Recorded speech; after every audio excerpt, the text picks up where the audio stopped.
여러분 안녕하십니까? 오늘의 미국 위켄드 에디션 강혜신입니다. 위켄드 에디션에서는 한 주일 동안 미국에서 일어났었던 가장 중요한 뉴스, 때로는 미국 뉴스가 세계 뉴스가 되기도 하죠. 그런 것들을 그냥 어떤 일이 일어났었다 하고 리뷰해 보기보다는 정규 방송 시간에 전해 드리지 못했다거나 아니면 이제 조금 심도 있는 그런 글쎄요. 약간의 터치 이런 것들과 함께 진행해 드리고 있습니다. 이번 주에도 한 5가지 중요한 이슈, 그리고 맨 마지막에는 뉴스 속의 영어를 전해드리겠습니다. 뉴스 속의 영어는 사실은 무슨 영어를 뭐 크게 문법적으로나 뭐 학문적으로 이렇게 한다는 게 아니라 뉴스에서 이 같은 용어들이 가장 많이 쓰여지고 있고 사람들이 무심히 지나치는 이런 것들을 고르고 있습니다. 왜냐하면 여러분들께서 또 텔레비전이라든가 라디오를 통해서 미국 뉴스를 직접 들으실 때 굉장히 많이 접하시는데도 무심히 지나치셨던, 그러나 뭐 이상하고 특이한 게 아니라요, 너무나 상식적으로 많이 자주 쓰이고 있는 그러한 것들을 아주 잠깐 살짝 터치해 드리고 있습니다. 먼저 이번 주에 제일 중요한 것은 경제 내용입니다. 이번 주부터는 제목을 이렇게 정하겠습니다. 크게 이제 경제 브리핑, 정치 브리핑, 사회 브리핑, 그리고 때로 이제 안건, 그 주일에 중요했었던 그런 것들이 있죠. 그리고는 맨 마지막에 뉴스 속의 영어 순서로 전합니다. 제일 중요한 것은 경제인데, 왜냐하면 여러분들께서 가솔린을 넣으실 때나 아니면 뭐 시장을 보실 때 오늘 많은 분들이 장을 보실 텐데요. 느끼시는 그런 점입니다. 그리고 이 같은 경제의 모든 것은 언제나 숫자죠. 언제나 데이터입니다. 이번 주에 중요한 인플레이션 데이터, 무슨 실업률이라든가 일자리를 다른 곳으로 옮겼다거나 그만뒀다던가 이런 것들이 앞으로는 어떻게 될 것이고, 만약에 고쳐야 될 부분이 있다면 어떤 것을 고칠 수 있는 능력은 있는 것인가, 대통령이나 정부가 경제를, 이렇게 큰 경제를 좌지우지할 수 있는가라는 기본적인 문제는 있습니다만, 그런 것들을 사람들이 항상 생각을 하고 있죠. 경제가 좋을 때, 경제가 나쁠 때 그 원인을 일일이 다 구별하기는 어렵다 할지라도 이 상황이 언제까지 지속될 거야 하는 궁금증은 갖고 계시잖아요. 그런 면에서 경제 뉴스 항상 오늘의 미국에서는 생활적인 터치를 하려고 노력을 하고 있습니다. 해서 국민에게도 또 바이든 대통령에게도 정치적으로 굉장히 나쁜 뉴스가 인플레이션이었습니다. 지난 30년 동안 최악이었다고 하고, 뭐 5% 이상, 6.2%, 1년 전에 비해서 지금 물가 인상이 6.2%나 된 것이니까요. 물론 그 사이에 임금 인상도 팬데믹으로 인해서 많이 있었습니다만은, 임금 인상이 있어도 소용없는 임금 인상이 되잖아요. 그리고 물가가 더 오르면 어떡하지? 걱정하시는 그런 분들이 굉장히 많이 계십니다. 그런데 하나 강조해 드릴 것은, 이번 주에 미국에서 1년 전에 비해서 현재 물가가 6.2% 올랐다 하는 발표가 나오고, 그 다음 날 미국이 30년 만에 최고라고 전해드렸습니다. 일본은 40년 만에 최고다 하는 발표가 나왔죠. 중국도 마찬가지로 인플레이션이 이만저만하지 않습니다. 그 밖에 미국의 바로 위에 있는 국가 캐나다의 경우는 여러분들께 여러 번 말씀드렸고요. 유럽의 경우는 특히 영국을 중심으로 해서 미국과는 다른 대륙을 비교해 보기 위해서 역시 그런 나라들도 인플레이션이 높다고 말씀을 드렸습니다. 그러면 지금 미국이 인플레이션이 높은 것은 미국만의 문제가 아니라는 것이 나오고, 무슨 이제 취임한 지 1년이 채 안 되는 대통령의 경제 정책 때문이라고 딱 단정 짓기도 굉장히 불가능한 일이죠. 그리고 경제 정책에 대해서는 뒷부분에, 정치 부분에서 조금 말씀을 드리겠습니다만은, 바이든 대통령 시절에 지금 이어지고 있는 이 같은 경제 정책이 트럼프 전 대통령 시대에도 이어졌었습니다. 특히 지금 공화당이 비난하고 있는 그러한 정책에 대해서. 그래서 원인이야 팬데믹으로 인한 제조의 불안정, 공급의 불안정, 뭐 캐시는 좀 있으니까 사람들이 사려고 하는 수요, 욕구는 많아지고 하는 이런 기본적인 것이 바탕에 깔려 있는데, 사람들은 아무리 아마존 창고 직원이 뭐 최저임금이 18달러에서 20 몇 달러 정도 된다고 하더라 할지라도 가솔린 값이 갤런당 이렇게 비싸지면은 뭐 멀리 직장과 떨어진 곳에 살고 계시는 분들은 하루에 10갤런, 20갤런 쓰시는 분들도 계시겠죠? 그런 분들께는 굉장한 타격이 되는 거죠. 일자리는 10월 달에 51만 3천 개가 만들어졌지만 그만두는 사람이 많은 겁니다. 식당이라든가 호텔, 소매업에 종사하시는 분들, 공장에서 일하시는 분들, 자발적으로 9월 달에 일자리를 그만두신 분들, 퀴트한 분들이 440만 명이나 돼서 전체 일자리의 3%를 차지합니다. 그런데 이런 분들 일자리 그만두신 것 대부분 보면은 좀 서로 붙어서 일하는 코로나 바이러스에 대해서 위험이 있는 그런 곳에서 일하신 분들이 많다는 게 나오고 있거든요. 어쨌든 기본적으로는 지금 미국에 오픈된 일자리가 1,000만 개가 넘습니다. 그런데도 9월 달에 440만 명, 8월 달에 430만 명이 스스로 그만뒀다는 거죠. 선생님들 가운데서 4분 가운데 1분이 그만둬야지 되겠어. 특히 이제 은퇴를 몇 년 앞두신 그런 분들 생각을 하신답니다. 왜 그렇게 했습니까?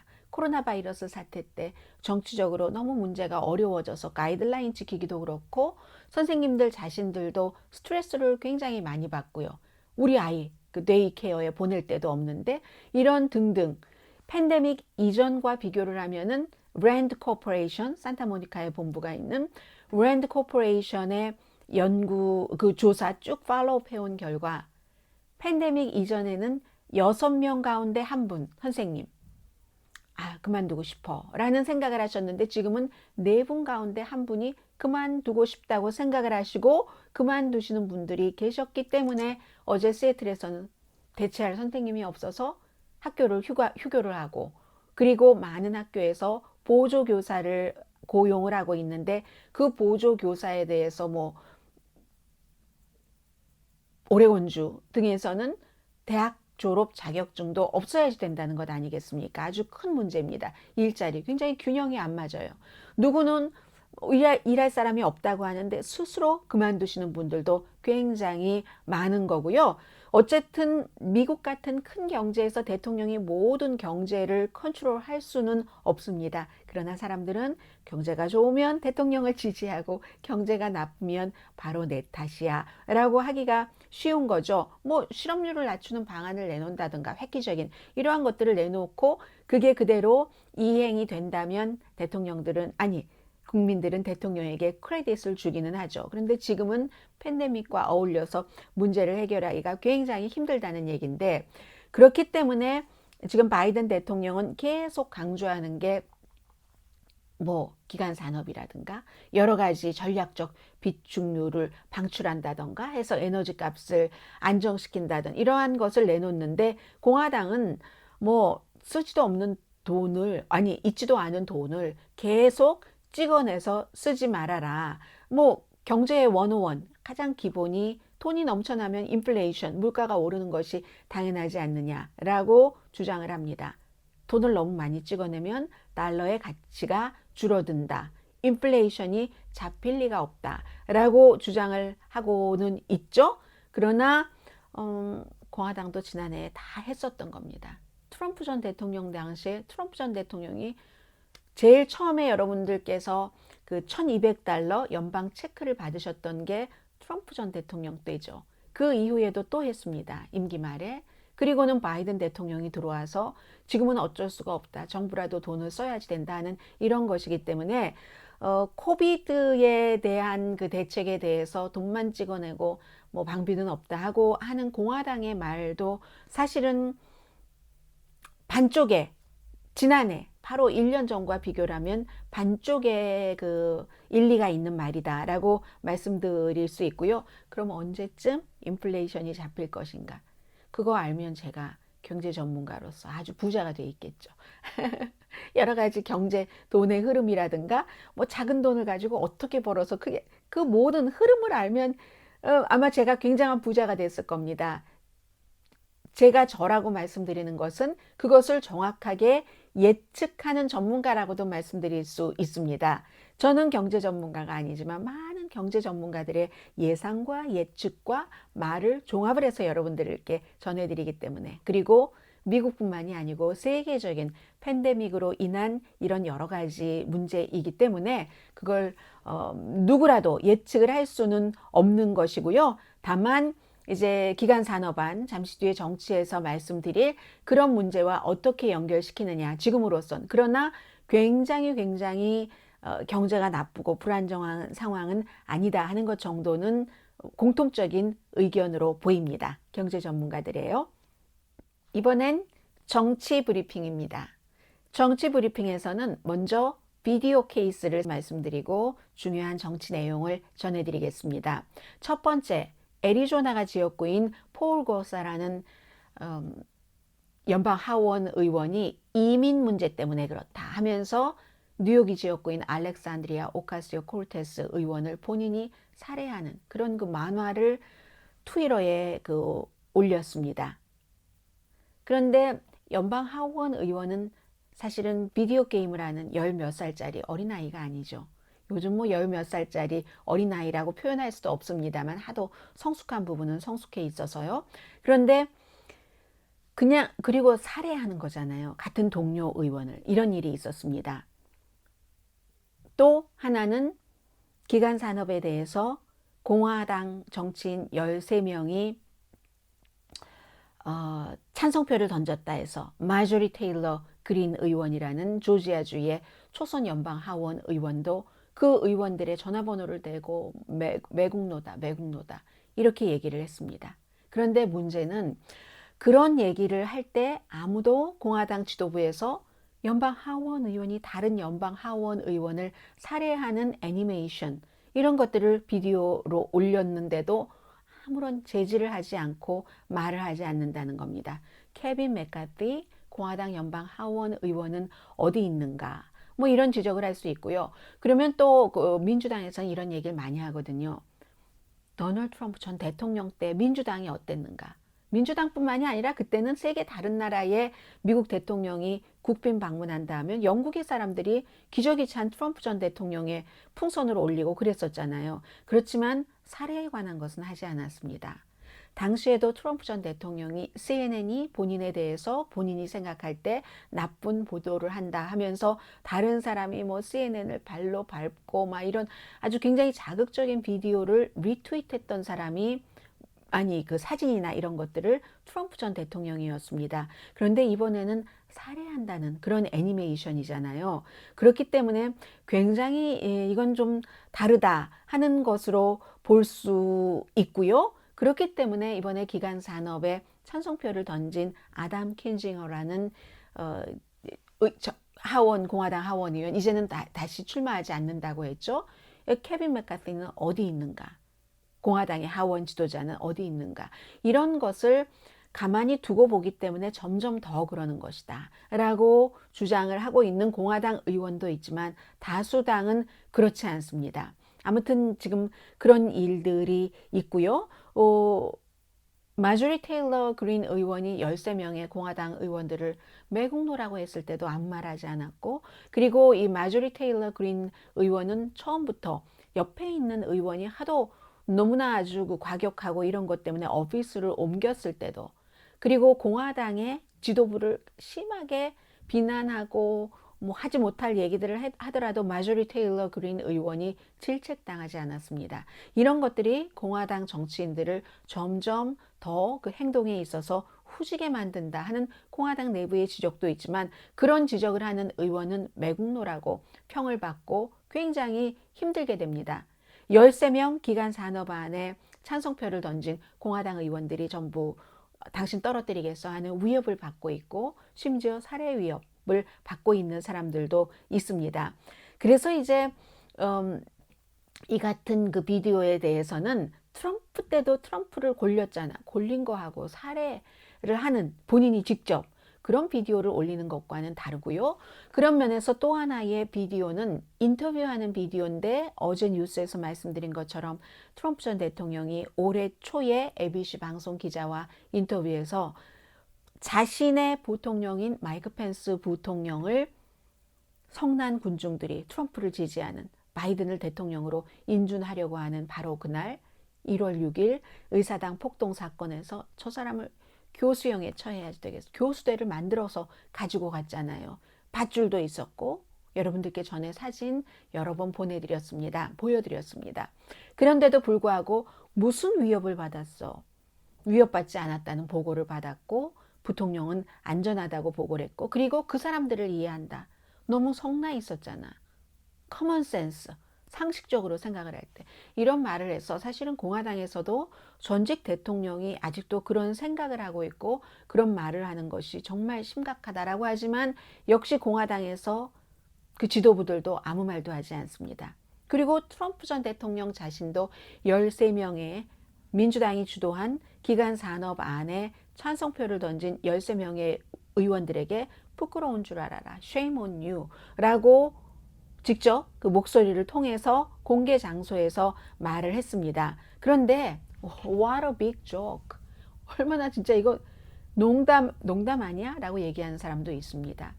왜냐하면 트럼프 전 대통령이야말로 임기 내내 기간산업안을 말했던 사람입니다. 기간산업 주간을 따로 뒀는데 사실은 매주일이 기간산업 주간이라고 했어도 됐을 정도로 많이 하고 싶어 했지만 어떠한 일로 통과되지 못했습니다. 바이든 대통령이 이 기간산업안을 자신의 임기에 통과시킬 수 있었던 것은 공화당 의원 13명이 찬성표를 던져줬기 때문입니다. 그렇기 때문에 13명 정도 찬성했어도 초당적이라고 얘기를 하는 것이고 그럼 그 공화당 의원들은 왜 찬성표를 던졌는가? 본인의 지역구 문제도 있겠죠. 미시시피의 어디에 정말 물건을 아시아에서 받아서 내려야지 되는데 뭐 바지선을 쪼갰다가 붙였다 해야지 되는 그런 정도로 수로 관리가 안 되고 길 관리가 안 되고 그런 지역적인 문제도 있을 테고 또 몇몇 의원은 이건 공화당 때부터도 너무나 우리가 열렬히 하고 싶었던 거잖아. overdue. 너무 시간이 많이 지난 거야.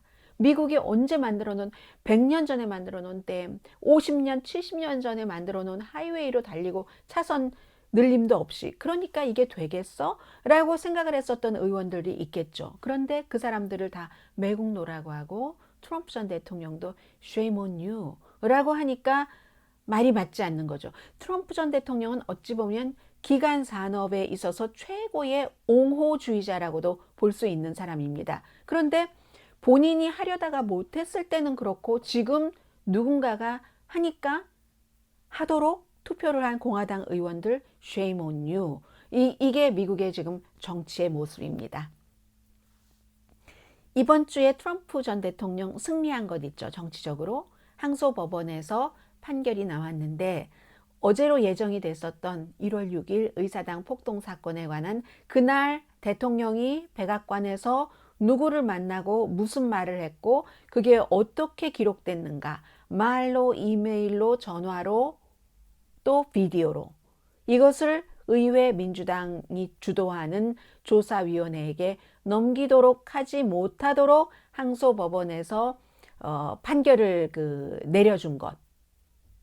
이것은 트럼프 전 대통령에게 굉장한 특권이라고 말씀드릴 수 있고요. 가능하자면 트럼프 전 대통령은 연방 대법원까지 가게 하는 시간 벌기 해서 그 민주당이 주도하는 시기가 지나고 내년에 공화당이 주도를 하면 하원에서 5석만 더 가지면 공화당이 다수당이 되고 상원에서는 1석만 더 가져가면 공화당이 다수당이 됩니다. 그럼 공화당은 트럼프 전 대통령과 엮였었던 여러 가지 의사당 폭동 사건에 대해서 그냥 덮고 가고 싶어하는 심정 이런 것들로 조사를 철저하게 하지 않겠다는 거죠.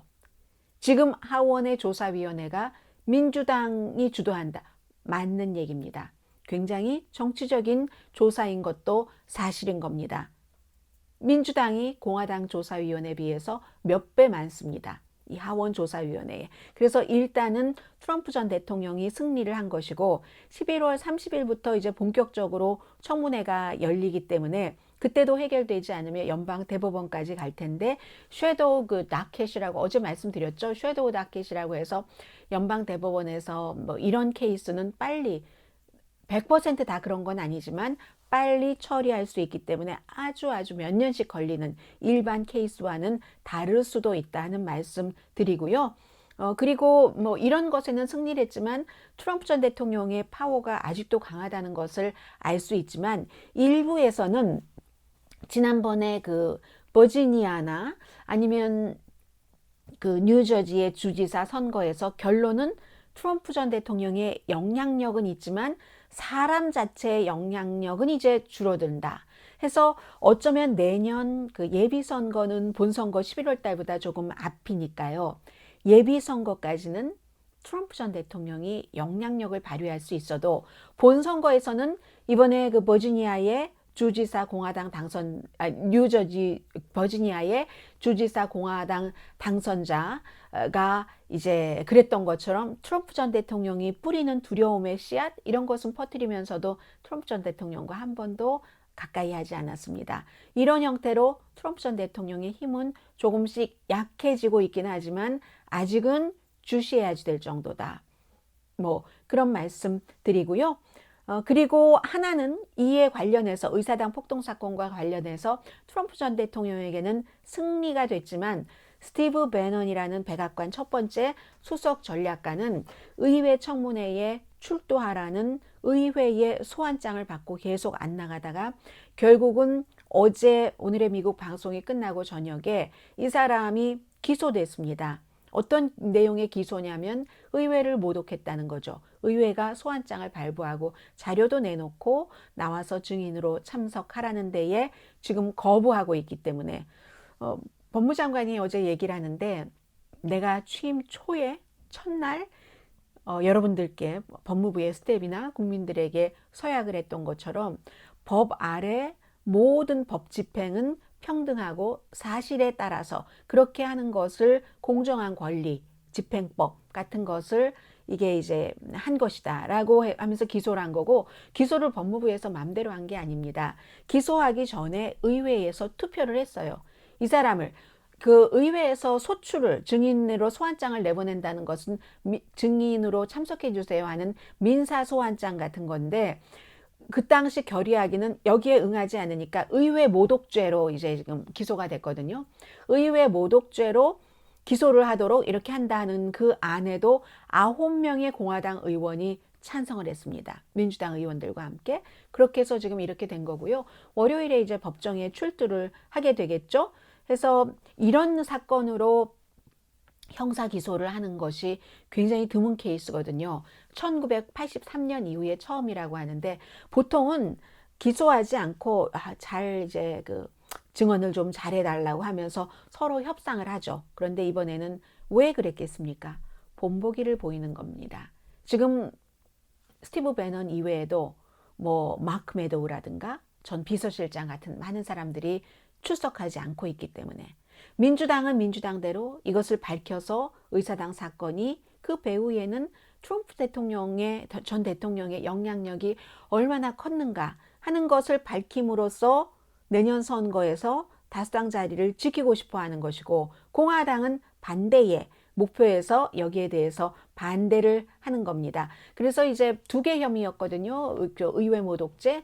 뭐 벌금 당연히 벌금형이 있겠고요. 유죄가 확정이 되면은 그리고 한 개당 최소 30일에서 최대 1년까지 징역형에 처해질 수 있습니다. 공화당에서 이제 찬성한 9명 의원 가운데 역시 선거에 출마하지 않고 은퇴하겠다고 선언한 아담 킨징어 의원. 이 의원 출마해도 당선되기 힘들다고 판단을 했을 겁니다. 아마 트럼프 전 대통령 때부터 굉장히 공화당으로서 자신이 공화당이 지금 잘못됐다고 생각을 하고 자신이 믿는 바를 얘기를 한 사람이기 때문에 그리고요.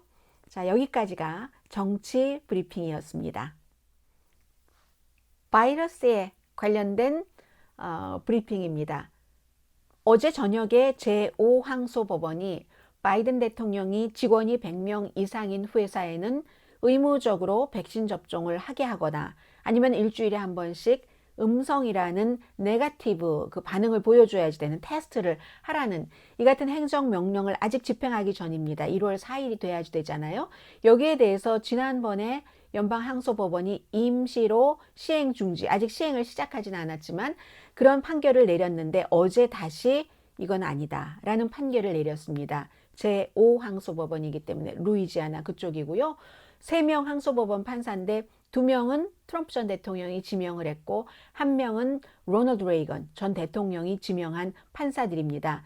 개인의 자유 위배라는 얘기예요. 결론적으로 그 판결문을 읽어보면은 이 내용이 왜 판결이 나오게 됐냐면 텍사스, 루이지아나, 사우스캐롤라이나, 미시시피 주에서 고소를 했기 때문에 그런 거고요. 그리고 그런데 이제 여기서 또 끝이 아니라 다음 주에 또 다른 그 항소법원에서의 판결도 남아 있고 이것도 이제 시작이기 때문에 연방 대법원까지 갈 수 있는 확률도 있습니다. 그 밖에는 이제 바이러스가 이제는 캘리포니아 주에서도 보건국에서 이렇게 했으면 좋겠다라고 하라 하고 발표를 했고 그 시행령이 다 전달됐기 때문에 18살 이상 성인으로서 본인이 이제 나 좀 위험하다고 건강 자가진단이라고 표현을 했습니다. 캘리포니아주 보건국에서는요. 자가진단으로 내가 바이러스에 걸릴 확률이 높아 보인다. 바이러스에 대해서 위험하다라고 주장을 하면 약국에서 그가 65세 이상이 아니고 아주 분명한 병력이 있다던가 그런 것이 아니라 할지라도 부스터샷 접종을 해줘야지 되게 됐습니다. 그러면 어제 방송에서 말씀드린 대로 콜로라도주에서는 주지사의 행정명령으로 18살 이상이면 성인이면 누구나 부스터샷을 맞을 수 있고 뉴멕시코주도 마찬가지입니다. 현재까지는 캘리포니아, 콜로라도, 뉴멕시코주가 아주 무슨 뭐 심장병이나 암이나 이런 시비어한 병이 아니라도 본인이 이제 캘리포니아주의 경우는 본인이 자가진단으로 난 위험해라고 의료진에게 얘기를 하면 이제 부스터샷을 65세 이상이 아니더라도 18살만 넘으면 맞을 수 있게 된다. 이런 부분이 있고요. 그리고 이제 뭐 어린이들 접종되고 있고 아직도 의견이 조금 다른 의견들이 있기는 있습니다만 정말 지난해 겨울에 여름, 가을부터 그렇게 겪었던 이 팬데믹, 델타 변이 바이러스, 특히 올여름에 겪었던 이런 것과 같은 최악의 상황은 없을 것이다. 그렇기 때문에 바이러스는 계속 우리들과 함께 살아가되 예측 가능하고 진단 가능하고 치료 가능하고 관리 가능하다 하는 뜻에서 팬데믹, 정말 컨트롤하기 힘든 전염병 팬데믹에서 인데믹으로 이제 바꿔서 가는 그런 부분 돌발 변수가 없으면요. 이게 이제 지금 바이러스의 현재 주소입니다. 사회 이슈를 2가지를 말씀드리겠습니다. 큰 것 2가지를 전해드리는데 하나는 그냥 문화적인 것이고 정치적인 것과 관련해서 미국이라는 사회가 얼마나 분열됐는가 하는 것을 보여주는 재판을 먼저 말씀드리겠습니다. 카일 리튼하우스라고 지난해 위스콘신 크노샤에서 블랙 라이브스 매터 시위가 있었을 때 본인이 17살 미성년자로서 가져서는 안 되는 총인 AR-15를 갖고 크노샤에서 정말 자경단이다 하면서 굉장한 길에서 파워가 있었죠. AR-15를 가지고 휘두르니까. 그러다가 이 청년이 어떠한 이유에서든 지금 이제 재판 중이니까 he said, she said, he said. 한 사람은 살았으니까 2사람, 죽은 사람은 말이 없습니다. 그리고 나머지 목격자들의 said. 이런 것인데 그게 과연 법이 공평하게 집행되는가 아닌가 하는 것으로 미국의 분열을 보여주고 있습니다. 이 청소년이 지금은 18살이지만 이번 주에 법정에서 스스로 변호사도 있지만 자기 방어를, 자기 변론을 스스로 했습니다. 울기도 했고 나는 죽일 뜻이 없었는데 2사람을 숨지게 했고 나머지 한 사람은 의료진이었는데 이 사람은 굉장히 중요합니다. 의료진이었는데 피스톨을 갖고 있긴 했어요. 갖고 있긴 했지만 이 AR-15에 앞서서 자기 손을 들었고 그런데도 쏘려고 지금 피해자의 주장이에요. 이 린튼하우스가 쏘려고 하니까 AR-15으로 그때는 나도 뭔가를 해야지 되겠다라고 생각을 했었다는 뭐 이런 것. 그런데 어쨌든 이 리튼하우스라는 스스로를 변호하고 있는 이 용의자라고 피해자라고도 안 부르는 게 좀 이상했어요. 판사가 이미 숨진 사람이 피해자죠. 숨졌으니까 누군가의 총에 의해서. 근데 빅팀이라고 부르는 것을 저는 보지 못했거든요. 이 재판이 진행되고 있는 동안에. 그에 비해서 용의자죠. 가해자인 거 분명하죠. 이 가해자 청년은 내가 생명의 위협을 느꼈기 때문에 숨진 사람은 총을 갖고 있던 사람이 아닙니다. 그래서 쐈다라고 얘기하고, 특히 두 번째 사람은 스케이트보드를 타고 먼저 한 사람을 쏴서 숨지게 했는데, 두 번째 사람이 숨지게 한 것을 보고 스케이트보드로 두 번이나 자기를 이제 공격을 하고 뭐 이런 상태에서 또 쏴서 죽였다. 그런데 총소리가 나니까 제3의 지금 살아있는 이 사람이 피스톨은 갖고 있었는데, 이 사람은 뭐 블랙은 아닙니다. 그런데 블랙 라이브스 매터 시위에 참여를 했고 자신의 돈을 들여서 의료 공부를 했고, 말하자면 응급구조대원이에요. 그리고 실제로 이 리튼하우스에게 총에 맞기 전에 10명 이상의 사람을 치료를 했고 또 의약품도 가지고 다녔고 했는데, 총소리가 나서 도망간 게 아니라 이 사람이 누군가가 다쳤겠다 해서 현장으로 가는데 총을 쏜 리튼하우스와 딱 마주친 겁니다. 그래서 리튼하우스의 AR-15 총을 보고 손을 들었답니다. 그런데 리튼하우스가 쏘려고 했고, 지금 이 피해자의 얘기예요. 지금은 뭐 아주 병원에서 치료받고 회복돼서 법정에도 출두를 했죠. 그래서 리튼하우스가 계속 위협을 하니까 한 손에 피스톨, 한 손에 휴대폰을 들고 리튼하우스가 쏘려고 겨눴을 때 자신도 뭐 겨눴다던가 뭐 이런 얘기예요. 그런데 문제는 여기서 이게 미국의 분열을 보여준다고 하는 것은, 왜 그런 분열이라고 말씀을 드리냐면, 생존자들이 그러니까 생존자가 아니라 목격자들이 이 리튼하우스에 훨씬 좋게 증언을 한다는 겁니다. 지금 이 피해자가 얘기를 들으면, 원래는 자신이 다 이렇게 증언을 해줄 수 있는 사람을 소집을 했는데, 이상하게 나중에는 리튼하우스가 자기 방어였다 하는 쪽으로 이제 많은 사람들이 증언을 한다. 지금 이런 얘기를 하고 있고요. 그리고 이제 그 진보 쪽에서는 뭐라고 얘기를 하냐면, 어려서 가질 수 없는 살상 무기로 무장을 하고 길을 장악을 했었던 그런 청소년인데, 그리고 이 청소년이 AR-15을 가지고, 그리고 유난히 어려 보이거든요. AR-15을 가지고 거리를 활보할 때 보수 시위대들도 있었으니까요. 블랙 라이브 시위대도 있었고 보수 시위대들도 있었는데, 보수 시위대들도 물을 주고 그 소년에게, 경찰도 이 소년에게 AR-15을 가지고 거리를 활보하면 경찰이 또 어려 보이고 하면 그런 걸 확인해야지 되는 것 아닙니까? 그런데 경찰도 물을 주고 누구를 쐈다 하고 이 소년이 경찰국에 들어가서 자신이 스스로 자수를 하니까 너 괜찮다 하고 걸어 나와서 자동차 타고 집으로 갔다는 것 아니겠어요? 본인의 집은 뭐 위스콘신과 가까운 일리노이주입니다. 일리노이주에는 뭐 부모님들이 살고 계시다고 하고요. 그렇기 때문에 총격 사건이 벌어지고 경찰에 가서도 스스로 나왔으니까 이거는 법적인 시스템이 잘못된 거다. 그리고 재판이 시작되자마자 여러 가지 그 재판정이 검사에게 호통치고 하는 여러 가지 얘기, 또 공화당의 마조리 테일러 그린, 그 조지아주 의원 같은 경우는 AR-15을 가지고 거리를 장악하고 두 명이 어쨌든 숨졌잖아요. 그 총에 맞아서, 총을 갖고 있지 않던 사람들이. 그런데도 순진한 아이다, innocent child라고 얘기를 하고, 트럼프 전 대통령도 그 아이가 그렇게 하지 않았으면 큰일 났을 뻔했다 하고 옹호하는 발언을 하고, 그리고 이 리튼하우스의 그 가해자의 어머니는 공화당 모임에 참석을 해서 공화당에서 기립박수를 받고, 터커 칼슨, 요즘 조금 아프죠? 터커 칼슨은 애국자다, 이 소년에게 이렇게 얘기하는 것을 진보에서는 굉장한 미국이 분열됐다 이렇게 보는 것이고, 심지어 제가 NRA라고 얘기를 하려고 했어요. NBA를 전국 총기협회로 하려고 했어요. 그 NBA의 그 르브론 제임스는 그 법정에서 이 어린 얼굴을 한 청소년이 나 그때 뭐 죽을 것 같아가지고 막 이러고 막 엉엉 울고 할 때 저 눈물도 가짜야 뭐 이런 형태로, 그러니까 가증스럽다 하는 얘기죠. 그런 얘기를 하면 또 보수 쪽에서 엄청 르브론 제임스를 뭐 공격을 하고, 이런 일들 때문에 결국은 이 케이스가 월요일에 이제 다시 또 이제 마지막 최종 논고가 있는데요.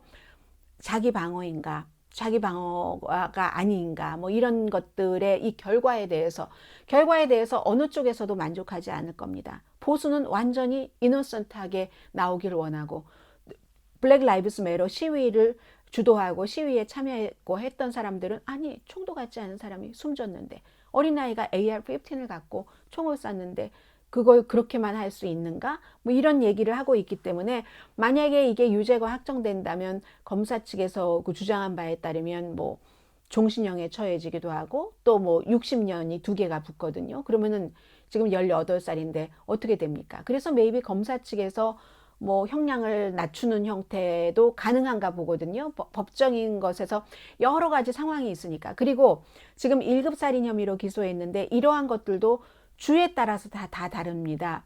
1급 살해 혐의 이 위스콘신 주에서 이 첫 번째 살해된 이 케이스에 대해서는 무조건 종신형이거든요. 그런 형태이기 때문에 월요일부터 굉장히 지금 중요하게 봐야지 되는 최종 논고를 하는 그런 케이스고요.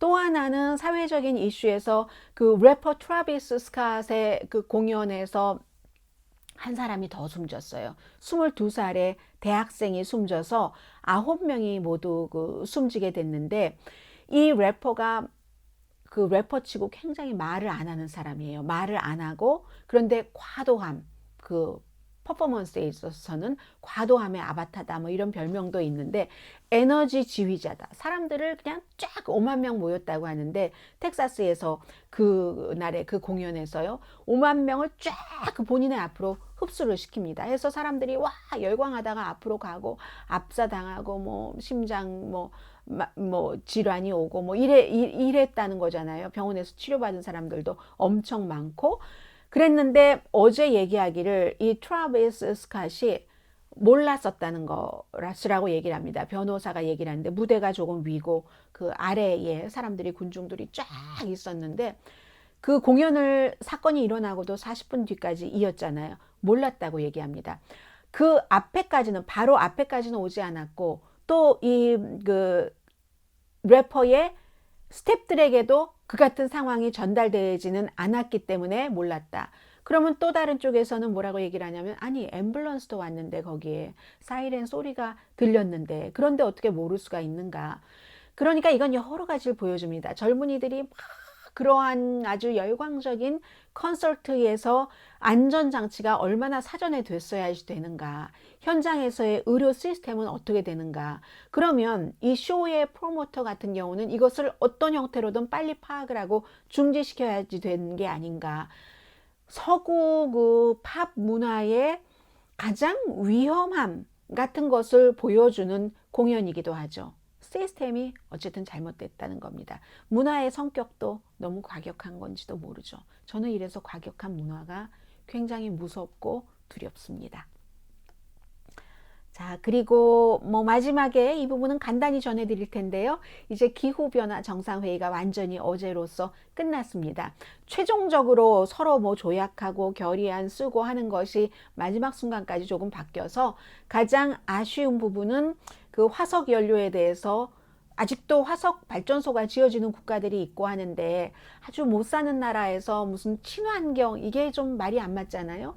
그래서 부분적으로 이해가 되기는 되지만 미국과 같은 나라에서도 미국도 정치적인 면으로 보면 이해가 되기는 돼요. 웨스트 버지니아라는 그런 광산 지역이 있기 때문에 그럼에도 불구하고 미국과 같은 나라, 중국, 인도 같은 큰 오염을 많이 배출시키는 나라에서 이 화석 연료를 그만하겠다는 선언을 하지 않았다는 것을 가장 좀 서운하게 생각들을 하는 사람들이 많지만 어쨌든 과거의 기후변화에 대처하겠다는 그런 그 과거의 많은 일들보다도 지금 더 많은 국가가 더 강하게 우리 여기에 동참하겠습니다 하는 그 서약을 한 것 정도는 좀 긍정적이라고 볼 수 있겠고요. 그리고 안토니오 구테레스 사무총장이 굉장히 아쉬워했어요. 화석연료 국가 보조금에 대해서 거기에 벌금을 물게 해야지 보조를 하느냐 하는 것에 대해서 그랬고 그리고 또 하나는 이것은 또 버락 오바마 전 대통령이 여전히 굉장히 여러 이슈에서 인기가 있다라는 것을 보여준 그 기후변화 회의이기도 했습니다. 사람들이 조후겠어요. 조 바이든이지. 조 바이든 미국 대통령이 이 모든 것을 미국이 앞장서서 주도해 나가겠다라고 서약을 했는데도 열광적인 그 박수 세례를 받은 사람은 버락 오바마 전 대통령 한 40분 정도의 연설이었습니다. 완벽하진 않지만 성과는 있었다. 1.5도 산업사회 이전에 보다 그 정도만 그 기온을 높게 하겠다. 이거는 좀 힘들어 보입니다. 당분간. 해서 뭐 한 2.4도 정도는 될 듯. 아무것도 안 하면 당장 조금 있으면 2.7도가 된다고 하는데, 그리고 이제 다음 실무회의에서 또 어떻게 되겠죠. 자, 여기까지로 하고요. 오늘의 뉴스 속에 뭐 영어 단어, 뭐 수거 정도로 되겠네요. 뭐라고 하면은 미국의 그 기간 산업이 굉장히 지금 나쁜 형태라는 말씀은 정규 방송 시간에 충분히 전해드린 것 같습니다. 그 나쁜 상태이다 하는 것을 뭐라고 표현하냐면 굉장히 많이 나오는 표현입니다. 뉴스 속에서 in bad shape. 우리 몸 막 쉐입이 좋아 막 이렇게 얘기를 하잖아요. in bad shape이라고 하거든요. While nearly half of all 길 roads are in bad shape. 미국의 모든 길들은 아주 in bad shape 하면 나쁜 상태에 있다는 겁니다. 만약에 사람으로 말하면은 뭐 이게 그 건강도 나쁘다 할 때도 그렇게 표현하기도 하거든요. 그렇기 때문에 in bad shape, in 뭐 good shape도 있을 수 있고요. 신체도 in good shape도 있을 수 있고, 건강도 in 뭐 good shape, bad shape 뭐 이런 거 이 신체에 있어서 bad shape이라고 쓰는 거 우리 부정적이니까 쓰지 말고요. 이제 그 in bad condition이라고도 표현을 하죠. 이건 이제 건강으로 가면은 건강이 나쁘다 뭐 이런 거. 여기서도 마찬가지예요. 길과 로드의 반은 in bad condition이라고 표현하는데, 이럴 때 조금 더 강하게 표현한다던가 할 때 in bad shape이라는 표현을 shape를 더 많이 씁니다. 뭐 그런 것 있잖아요. in bad shape. 뭐 아무튼 그렇죠. 그래서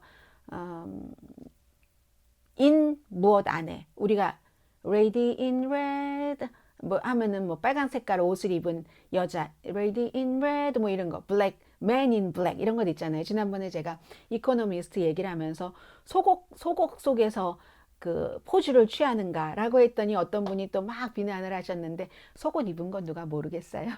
때로는 표현에는 이런저런 표현이 있으니까 그와 비슷하다고 보시면 됩니다. 아무튼 너무 많이 말씀드렸어요. 이제 in bad shape은 안 잊으시리라고 생각이 됩니다. in bad shape, in bad condition. 지금 미국의 도로의 반이 in bad shape, in bad condition인 것 말씀드리겠습니다. 내일은요, 다시 한국 밖에서 보는 한국 보도해 드립니다. 오늘 토요일 좋은 주말 맞으시고요. 강혜신이었습니다.